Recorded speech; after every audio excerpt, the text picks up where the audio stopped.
ئایا ئەکرێت دوو نەشتەرگەری جیاواز بۆ هەمان چارەخواز لە هەمان کاتدا ئەنجام بدرێت؟ بەناوی خوای بەخشندۆ میهرەبان. خۆشەویستان، بەدڵنیاییەوە ئەکرێ بەڵام ئەبێ مەرجی لەگەڵا بێ. ئەگەر بێت و باری تەندروستی چارەخوازەکە جێگیر بێ، نەشتەرگەریەکان زۆر ئاڵۆز نەبن و کاتی زۆریان نەوێت. ئێستێمە چارەخوازێکمان لەبەردەستدایە، ئافرەتێکی تەمەن 30 ساڵانە کە دوو کێشەی هەیە. کێشەی یەکەمیان کیسێکی گەورەی سەر و 8 سانتیمەتر لە گورچلی ڕاستی هەیە و کێشەی دووەمی بەردێک 1 سانتیمەتری لە بەشی خوارەوەی گورچلەی هەیە. ئێمەش دوای ڕاوێژکردن لەگەڵ تیمی نەشتەرگەری میهرەبانی سوپاس بۆ خوای گەورە هەستین بە ئەنجامدانی هەردوو نەشتەرگەری.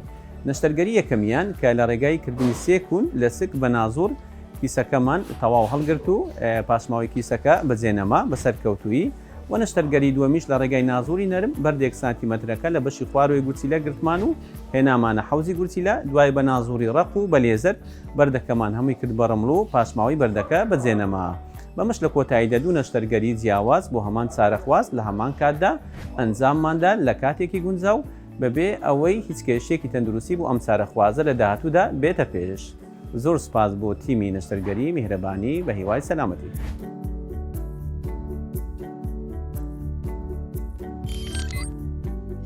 میهرەبانی، دڵسۆزی و لێزانی.